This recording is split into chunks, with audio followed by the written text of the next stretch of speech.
This house will be inherited by my son, right? May I use this room? You see, I am the actual heir to this house. I'm aware of that. But doesn't a husband's property include that of his wife? Therefore, effectively, this house belongs to my son. So it seems. Then it's settled. What do you mean by it's settled? I mean using this room as my own. Does that mean we are going to live together? Yes, I've decided.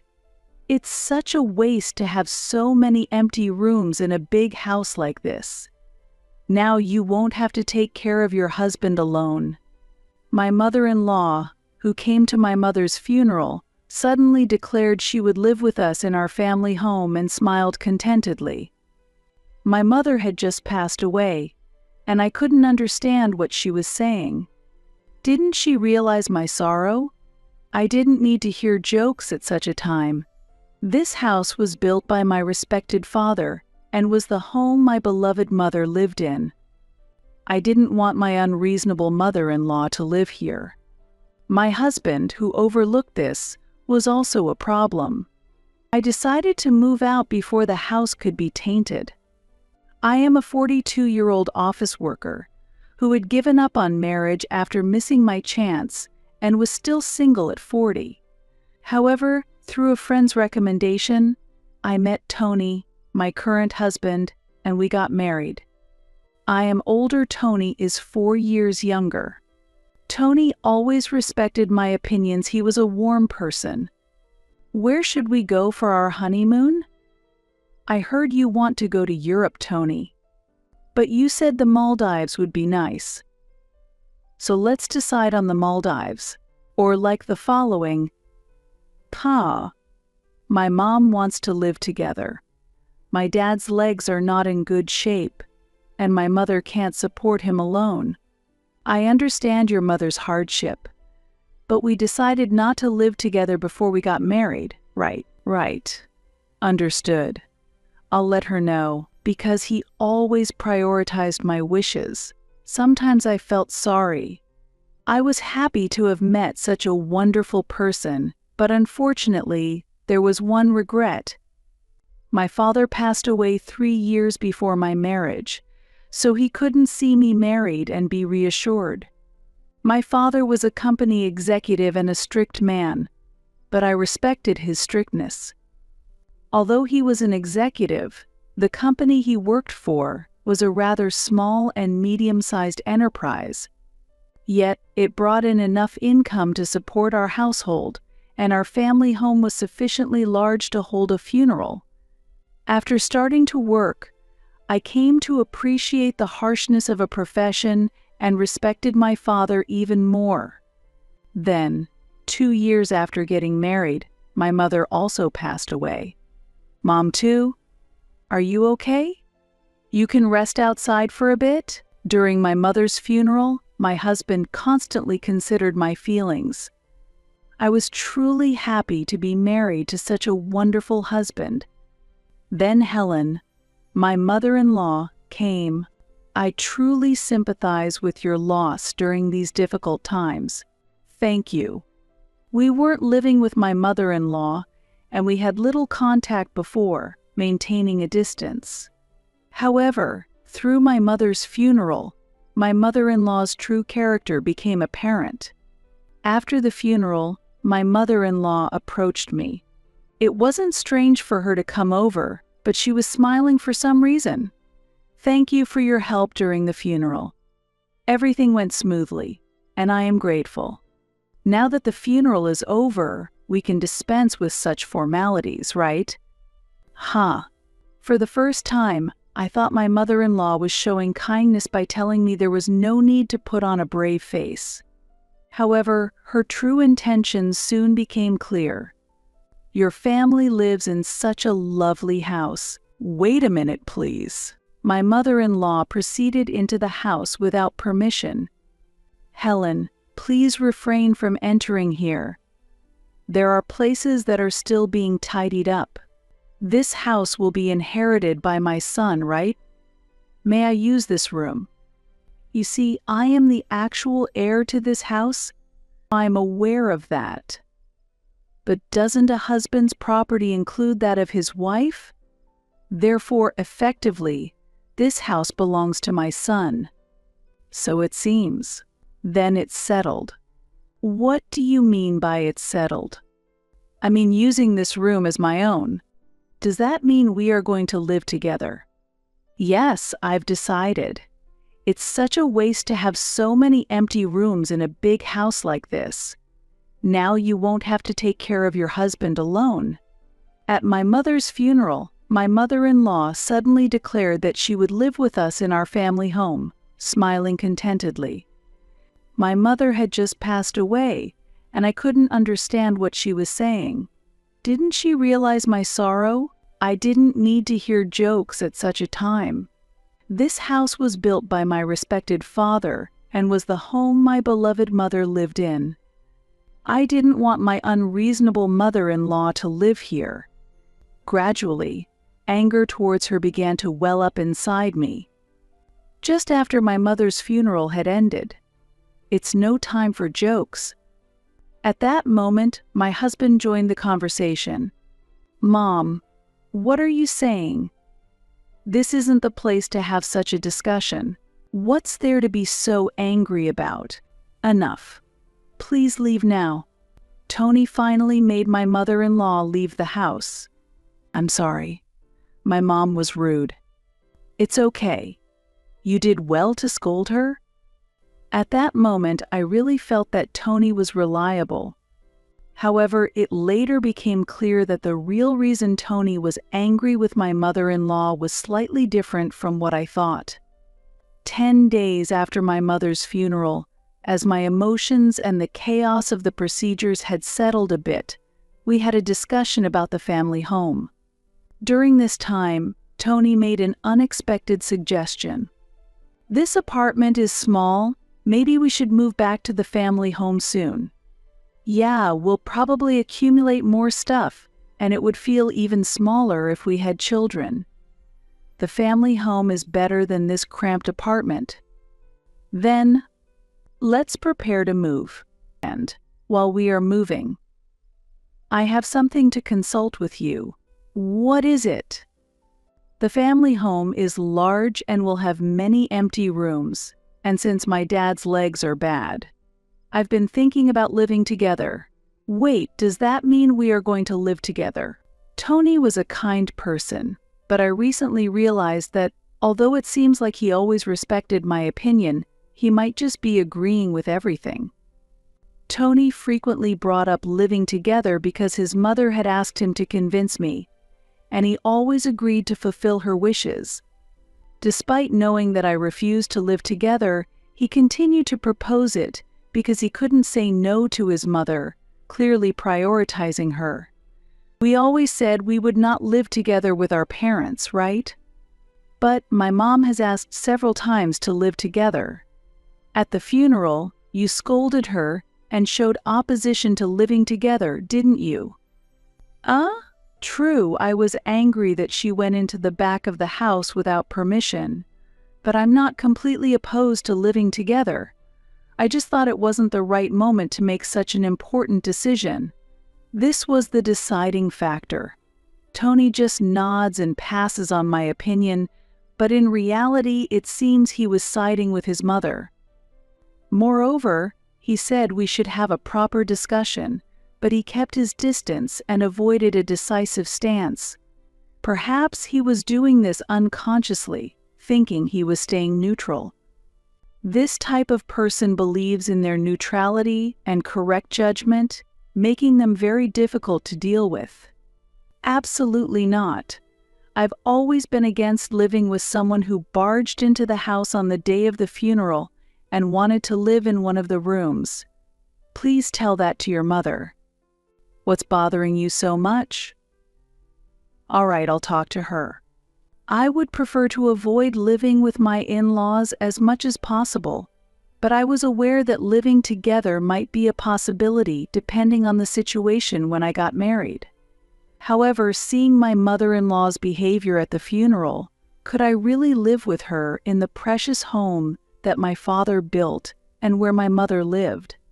Now that Tony's unreliability was becoming apparent, I couldn't consider choosing to live together. When Tony conveyed my opposition to living together to his mother, she directly called me to plead. "Why refuse to live together when you have such a big house? You married Tony and became part of our family. Why are you so opposed to living together?" "I have always declined to live together. I'm sorry. My husband's legs are bad, and it's hard for me to manage alone. Are you planning to abandon us? Didn't you hear about that reason from Tony? I'm sorry, but you're heartless. I won't ask you for anything anymore. I am aware of my father-in-law's condition, and it does weigh on my heart. However, based on my mother-in-law's past behavior, if we ended up living together, I could easily imagine a future where she pushes the responsibility of caring for my father-in-law onto me. Accepting to live together would require a change in attitude from both Tony and my mother-in-law. After being called heartless by my mother-in-law a few days ago, Tony suddenly started moving the living room sofa and table, making space. "What are you doing? Are you making space to store something?" "No, I'm making space to lay down 2 mattresses." The mention of 2 mattresses gave me a bad feeling. Hoping for the best, I asked Tony, "Are your father and mother coming to stay?" "No, officially it's before the move, but actually, we're starting today." This was really a terrible development. Despite my opposition to living together, Tony and his mother ignored it and forced their plan. She said she wouldn't ask me for anything, but is she actually asking through Tony? Why has it come to this? Actually, it's time to renew the lease on my parents' house, and we decided not to renew and move here instead. It's small for 4 people, but please bear with it until we move. That's not the point. Why are we talking about living together? I opposed living with someone who barged into the house on the day of the funeral and wanted to live in one of the rooms. Didn't I say that before? I'll tell my mom. Since we're going to live together, let's get along, okay? Why do you always prioritize your mother's opinion? I'm not just prioritizing her. I'm listening to both sides and making my own judgments. It seems that Tony easily agreed to his mother's proposal and went along with her plan to force the cohabitation. Perhaps he has been persuaded by his mother, but he might be under the illusion that he decided it himself. I thought Tony was a kind and good person, but when he teams up with his mother, he becomes more difficult to deal with than I thought. And so, the cohabitation with my in-laws was set into motion. Good of you to come. After all, this house is too small for 4 adults. Just bear with it until we move. Despite rolling in uninvited, I wish they wouldn't complain about the house. Sorry for suddenly increasing the number of old people by 2. I'll try to cause as little trouble as possible. No, I've heard about your disability, so please don't hesitate to mention if you need anything. I had heard that my father-in-law Michael's legs were bad, but it seems that he only struggled a bit when standing up, and it was not as severe as I thought. I was left wondering whether it was really so hard for my mother-in-law to take care of him. He strived to be polite and tended to take care of things by himself as much as possible. Unlike my mother-in-law, I felt that my father-in-law was not the type to cause trouble. Despite all this, is there a drugstore nearby? I forgot to bring some patches, and I'd like to go buy some. Michael, since your legs are bad, you should stay still. If something happens outside, it would burden Tony and the others. You can just have someone buy the patches for you. But I usually go shopping by myself. I told you to let me know if you needed anything. That's true indeed. I'm sorry to rush, but I really need them now. Could you go buy them immediately? Yes. All right. I didn't mind going to buy the patches, but why did my mother-in-law make decisions on her own? Also, my father-in-law may be polite on the surface, but he seems submissive to my mother-in-law's directions. Just like Tony, my father-in-law was a yes man to her. It's just shopping now, but if we continue living together, they'll gradually come to rely on me for everything. I couldn't stand the thought of these people living in the precious house my parents left behind. If they lived here, the house would get dirty. I had to do something to protect this house. While my in-laws were preparing to move into the family home, I decided to take some measures in advance. My mother-in-law was very pleased about moving to the new spacious home. "Hey, could I borrow the keys to the family home? I'd like to check the room we'll be living in first." "I have things to do, so I'll give the keys to Tony." "Then, Tony, could you drop them off? And could you stop by the storage unit on the way and measure the furniture for me?" "Understood. I'll take care of the keys." Since my mother-in-law was in a good mood, there were no major conflicts between us, and about 10 days passed without incident. During that time, I quietly proceeded with my preparations. "All right, the moving preparations are done. We'll soon start a new life in that house." As Tony and my in-laws finished their moving preparations, and my plan was also complete, I revealed a shocking fact to them. "Everyone, I have something to say." "What is it?" "You sound so formal. Are you planning some kind of moving celebration?" "No. The move to that house cannot happen." "What? Why not?" I presented a document. This document is an application for renunciation of inheritance. Renunciation of inheritance? What are you talking about? Even as a joke, that's awful. This is no joke. See the official signature from the court? That house is very important to me. I couldn't bear the thought of you living there. So I decided the best thing was to renounce it and keep it as a beautiful memory. Why would you do something so reckless? If you were going to give it up, you could have sold it and turned it into cash. Why would you throw away something so valuable? Selling the house and getting the money would just mean relying on that money, right? I thought it would be cleaner if it didn't exist at all. We moved out of our previous home to move into the new one. What are we supposed to do now that you've done this? I have always opposed living together. Despite that, you forced the issue without proper discussion. So I decided to take drastic measures. When Tony and my mother-in-law learned that the house would not be theirs due to my renunciation, they were too shaken to speak.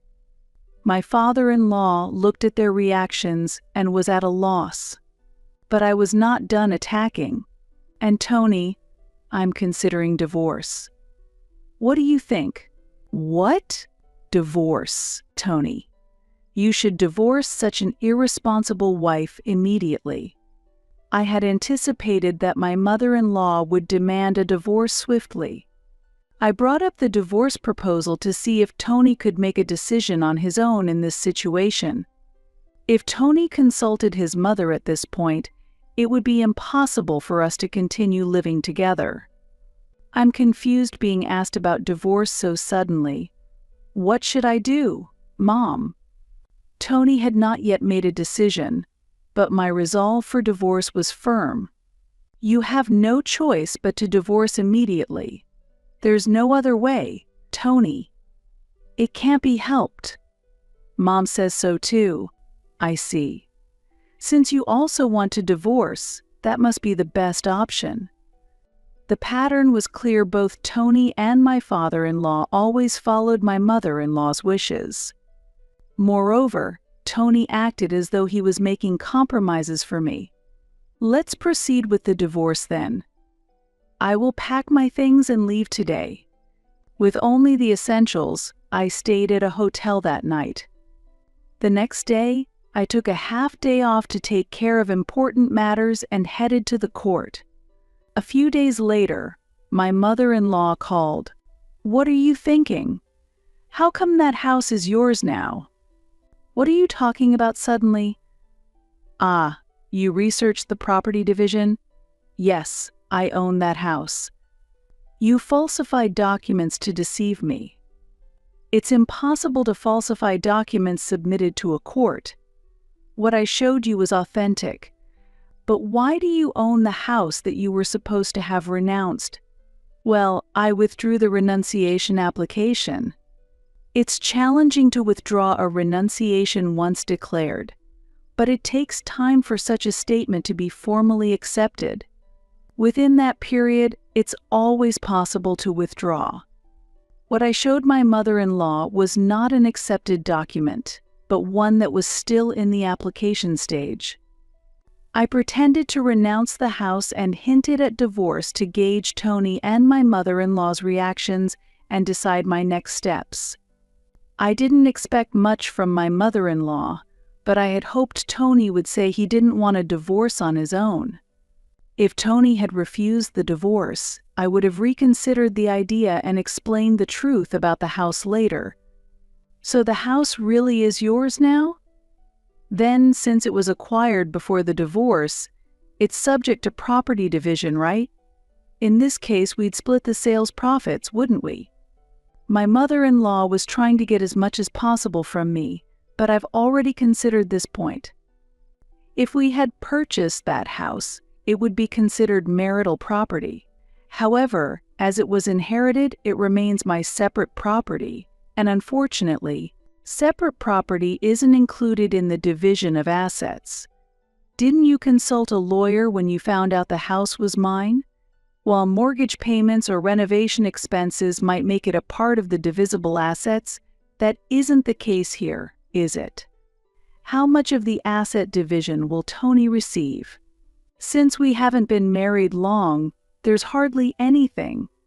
At most, it might be the car, but that still has a loan on it. All this just to get your hands on the inheritance alone. How cruel. I want to protect that house because it is the home my parents loved. I don't want people like you living there. If you have anything else to say, let's communicate through lawyers from now on. After that, I firmly communicated my intentions and future plans to my mother-in-law and resolutely ended the call. The moment I hung up, I felt a sense of liberation, but more than that, I reaffirmed my strong resolve. Following that call with my mother-in-law, the divorce proceedings became markedly smoother and more rapid. It was clear that she was pressing Tony to hurry the divorce, and her influence was still significant. Once the divorce was officially finalized, I was finally free from being manipulated by my in-laws. Genuinely feeling relieved at this fact, I also felt a sense of accomplishment for having managed to protect my father's house. Keeping that house held significant meaning for me, and my heart was filled with a sense of refreshment. After I moved out, my former in-laws stayed in the apartment we once shared for a while. Given its limited size, the living space must have remained quite restricted even after I left. My former mother-in-law seemed to be actively looking for a new place to live, but considering their age, it was difficult to find a suitable property, and passing real estate screenings was a challenge. Eventually, my ex-husband decided to rent a relatively small house, and there they began a new life together with his parents. The rent for that house was undoubtedly higher than the previous apartment, and a new responsibility of caring for his parents had arisen for him. He undoubtedly faced many challenges ahead. My mother-in-law had once eagerly anticipated moving into the spacious house left by my late father. However, reality was far from her expectations, and she must have been greatly disappointed to settle for a much smaller residence. As for myself, I have started a new life in the house my parents left me. The house feels as if it still retains the warmth of my parents, always warm and filled with affection. Living here marks the beginning of a new chapter, providing me with great comfort.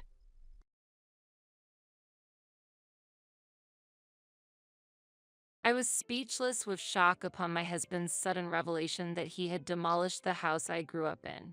I had only just inherited the house and land following my father's death. My husband had always wanted to demolish my family home to build a duplex house in its place, and it seems he finally managed to do so by force. I was devastated and angrily cried over the destruction of my childhood home filled with precious family memories, but Joe just mocked me, saying, "It was hard to demolish it myself, but I'm satisfied with having cleared the land in the end." My name is Sarah. I am 27 years old, living with my husband Joe, who is 3 years older than me, and we do not have any children yet. Before we got married, I lived with my father in our family home while working. My mother passed away when I was in high school, and since then, it has been just my father and me supporting each other. I had planned to start working immediately after graduating from high school and managed to find employment at a local company as planned, where I am still working today. I find my job fulfilling, and the atmosphere at my workplace is positive. Although Joe can sometimes be unreliable, his kindness since our dating days and his willingness to help with household chores have made me satisfied with our life as a couple. However, the only problem I am facing is not getting along well with Joe's parents. At the beginning of our marriage, I hoped to become close with them as they would become my new family. But they didn't seem to welcome me warmly, always showing a cold attitude, and our relationship worsened rather than improved. Gradually, I became exhausted from trying to maintain a relationship with his parents and now try to keep my interactions with them as peaceful and minimal as possible. Thankfully, we didn't live with them nor see them often, which has been a relief. If we had lived together, it might have been stressful enough to affect my health. Moreover, having my father in the same city was a strong support for me. Despite my worries about the relationship with Joe's parents, I believed we had managed to avoid major troubles so far and hoped we could continue to have a peaceful married life. However, recently, my father passed away suddenly from an acute myocardial infarction, leaving me to lose my emotional support forever. The grief of suddenly losing my father was deep, and I found myself visiting the family home often after the funeral, crying alone. Yet, considering my job and life with Joe, I knew I couldn't mourn forever. It was only recently that I began to come to terms with my feelings. After my father's death, the now uninhabited family home and its land fell to me to inherit. My mother had already passed away, and since I have no siblings, my father's estate naturally passed to me. After completing the inheritance procedures for the land, Joe and I started discussing the future of our home. My father had told me before he passed, "Sarah, after I'm gone, you can use this house and land however you wish." Therefore, the future of the now vacant family home was up to me to decide. That house was a precious place where our family had spent time together, filled with countless memories. For this reason, I had no intention of selling the land or demolishing the house at this time. Although it would incur property taxes, I wanted to maintain the status quo for the time being, occasionally cleaning the house and reminiscing about the time spent with my family in front of my parents' photographs. However, Joe had a different opinion. He was pleased as if the inheritance was his own, saying, "It's a waste to leave it as it is. You've acquired good land, so you should make effective use of it as soon as possible." Joe was eager to use the land where my family home stood, and our views were completely at odds. Indeed, the family home was conveniently located within a proper distance from the station, surrounded by facilities like shopping centers, making it geographically attractive. The house, built before I was born, also showed its age and some parts were deteriorating. However, one of the options I considered for the future was to renovate this house if we had children. So, I just couldn't accept Joe's proposal. The reason was his attitude of treating my family home as if it were his own property and pushing things forward forcefully. Additionally, my in-laws shared the same stance upon hearing about the house. Discussions had been had multiple times as if the entire in-law family would eventually move to that land, making me, the heir, feel left out. Seeing Joe and my in-laws getting overly excited made me fear that the house would be handled carelessly if things continued this way. Therefore, I emphasized to Joe time and again, "Listen, that house and land are mine, not yours or your parents'. So, please don't proceed with any plans on your own." However, Joe just casually responded to my concerns with, "It's okay, Sarah, you worry too much." He never truly listened to what I had to say. I thought he was a kind person despite his unreliability, but his attitude changed the moment I inherited my father's estate, hardly taking my words into consideration during our discussions. As a result, I began to harbor doubts about Joe, and my distrust grew stronger day by day. On a certain holiday, Joe said he was going to his parents' house and left early in the morning.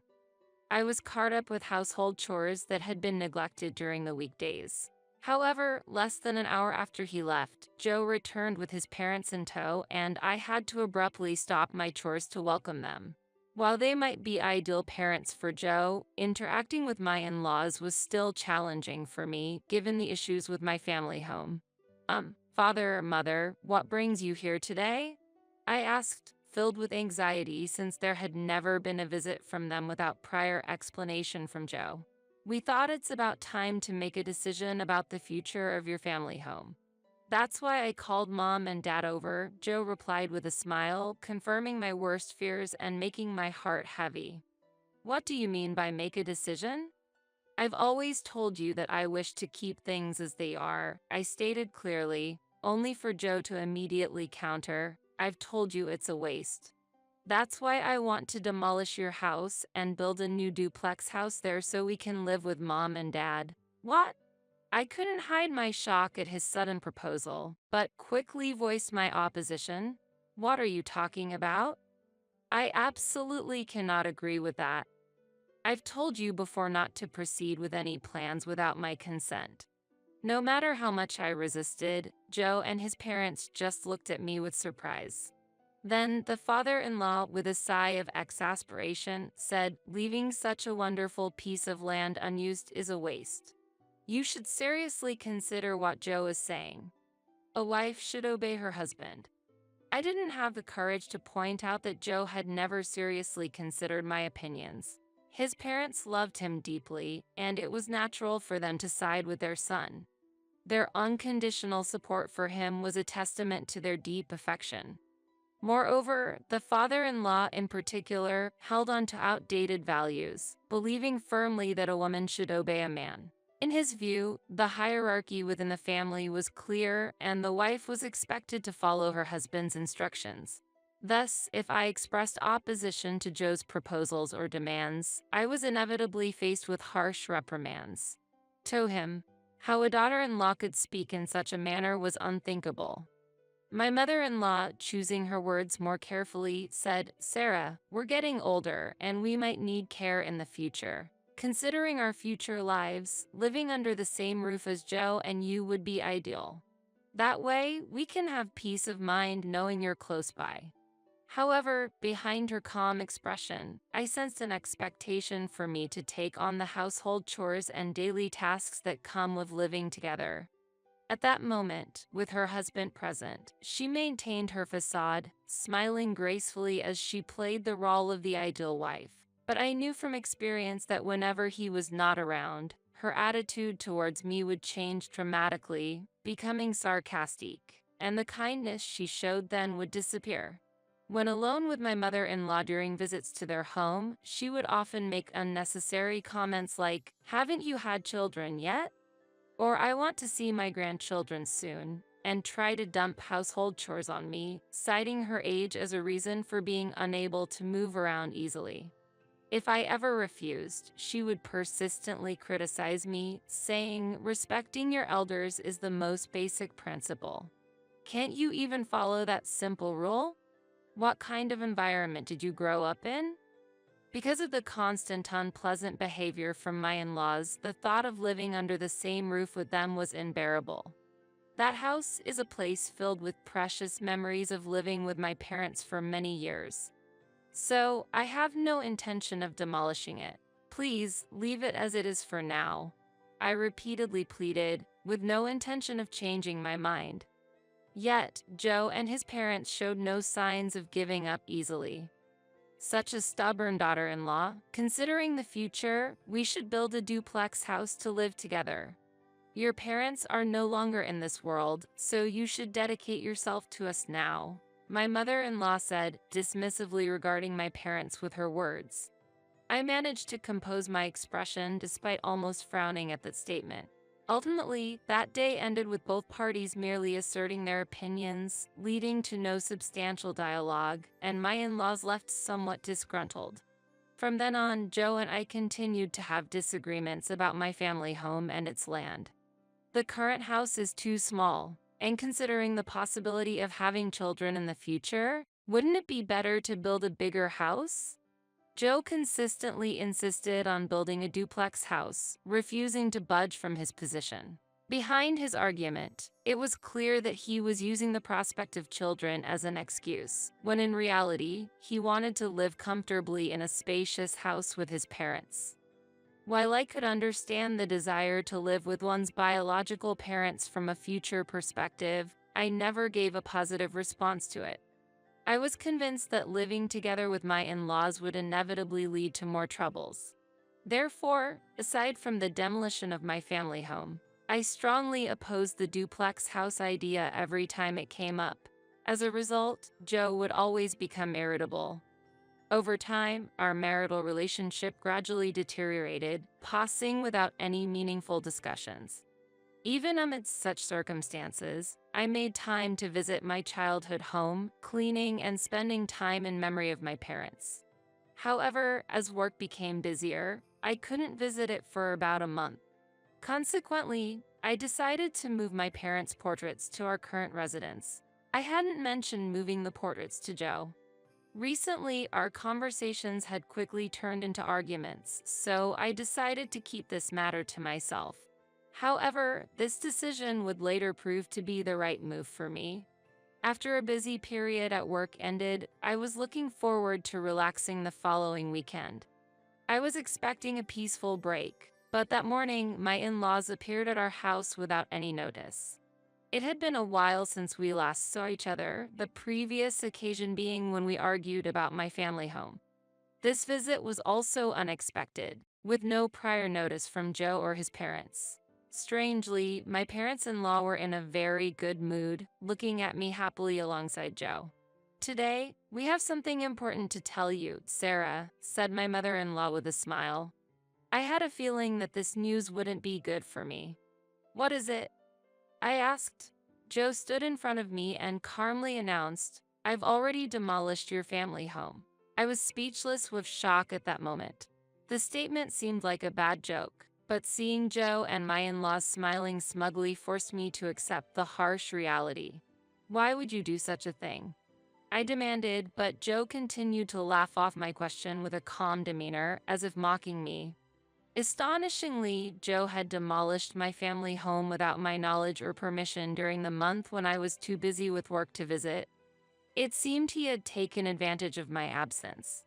It was tough to do it myself, but in the end, I'm satisfied with having cleared the land, Joe said, pretending to be tired. He had spared the expense of hiring a professional demolition company, borrowing heavy machinery from his father, who runs a small factory and owns several pieces of heavy equipment. His father, willing to fulfill his son's wish, had provided the machinery without hesitation and helped clear the land. How could you do something like this without permission? I've said no many times. I cried out, tears mixing with my anger.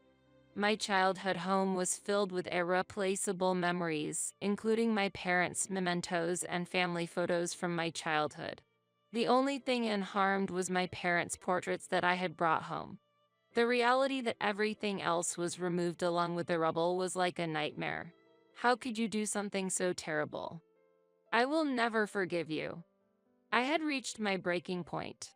I declared this with a firm gaze towards Joe and his parents, but they remained unfazed, as if convinced of their superiority. You couldn't make a decision, so I took the step forward. We can't wait forever for you to decide. Joe arrogantly justified his actions as if they were entirely rightful. Then he added with a loud laugh, "That's why I took over your family's land." Hearing Joe speak so proudly as if he were the rightful owner of the land, my anger turned to disappointment. I could feel my love for Joe rapidly fading. It seemed neither Joe nor his parents understood the gravity of their actions, and I let out a heavy sigh. "What are you talking about? When did I ever transfer that land to you? Since no formal procedures have been completed, that land is still mine." Joe appeared not to fully grasp the significance of my words, wearing a puzzled look, and his parents had similarly confused expressions. I had no memory of transferring those rights to Joe, as no formal registration of the property transfer had been completed. Thus, demolishing someone else's property without permission constitutes a legal violation. You might not know since you didn't go through a professional agency, but what you did can be legally penalized, I declared. At these words, Joe's complexion changed. If he had commissioned the demolition work to a legitimate company, this situation would never have arisen. I intended to show no leniency towards my husband Joe on this matter and continued. "Even if we are married, demolishing someone else's property without permission, especially using your father's company's machinery, is against the law. I intend to take legal action on this matter," I emphasized. I had researched property law previously in case of any issues with the land I inherited from my father, never imagining Joe would go this far. Mentioning the use of the machinery, the usually calm father-in-law raised his voice in response. "Wait a minute. In a marriage, a wife's property belongs to the husband, doesn't it? So, the logic that demolishing that house constitutes a crime doesn't hold up. I'll repeat, I am the rightful owner of that house, not Joe. I neither agreed to its demolition nor was I informed about such plans. What he did is clearly illegal, and I will be reporting this to the police. I cannot just stand by silently after you destroyed my cherished home without permission." My calm response left my father-in-law speechless. It seemed he had underestimated the seriousness of the issue. Even if he lent the company's machinery for Joe to demolish the house, he hadn't expected me to take legal action against Joe, thinking that clearing the land would somehow make everything all right. Reporting Joe to the police. "You are his wife. Thinking about such a terrible thing seriously is problematic, isn't it?" My mother-in-law exclaimed in panic, replacing my silent father-in-law. "The real problem is you demolishing someone's house without permission. This isn't the kind of issue that can be resolved by hiding behind our marital status," I countered calmly. Then I pulled out my smartphone and showed Joe the screen where I had searched for legal information. The screen displayed details about the crime Joe had committed. "Your actions constitute criminal damage to property. This means a prison sentence without a fine, and you will be going to jail." Going to jail. His father panicked, and his mother let out a small scream. "Wait, please, think it over. We're married," Joe said, turning pale and clinging to me. However, I firmly pushed him away, saying, "Don't use the fact that we're married as an excuse. Because of you, my childhood home no longer exists. You destroyed all its memories. I'll be contacting the police now," I stated clearly, deciding to report to the police on the spot. At that moment, Joe seemed to finally understand the seriousness of his actions. "I'm going to be arrested." "No way," he muttered in a trembling voice, collapsing in despair in front of me. Later, Joe was arrested, and I moved out of the house we shared to find a new place near where my family home once stood. Although I initially thought about divorce immediately, Joe refused, leading to prolonged negotiations through legal professionals. Thus, I considered a mediated divorce through family court. In the meantime, I hired lawyers and a private investigator to gather information on Joe's actions and background. The collected information revealed that Joe had frequently visited nightlife districts for years and had multiple loans hidden from me. It appeared he had been anticipating inheriting my estate from my father to settle his debts using my assets. Hearing this truth left me speechless.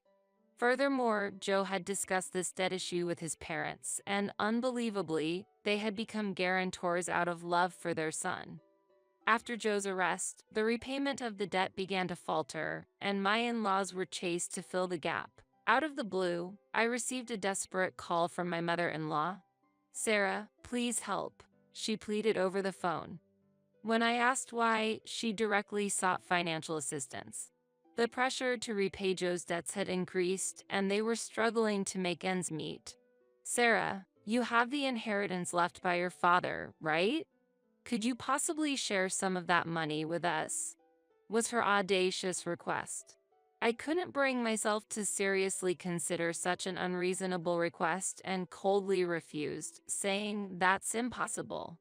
"Please resolve this issue yourselves before ending the call." Anticipating further calls, I decided to block my in-laws' number at that moment. I haven't shared my current apartment address with them and don't expect them to visit directly. I no longer wish to have any association with Joe or my in-laws. Receiving the call from her only intensified my desire to sever ties with Joe swiftly, leading me to file for a mediated divorce.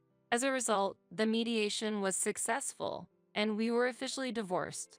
Later, I learned that my in-laws had to sell their home and the factory managed by the father-in-law, using the proceeds to pay off the debt. They have since moved to a small apartment in the countryside and are living a modest life. Years have passed, and although Joe was released from prison after serving his sentence, his criminal record has hindered his job search. It seems he has resorted to committing petty crimes like shoplifting and was arrested again. Hearing this, I felt nothing but disdain. I harbored no sympathy for him. After separating from Joe, I utilized the land that he had cleared to secure a steady income, leading a peaceful life. Thanks to the inheritance from my father, I won't face financial difficulties living on my own in the future. Nonetheless, I plan to continue working. Now that I no longer have any ties to Joe or his parents, I can devote even more to my work without any worries. I'm not considering remarriage at the moment, so I plan to focus on my career and enjoy my independent life for a while.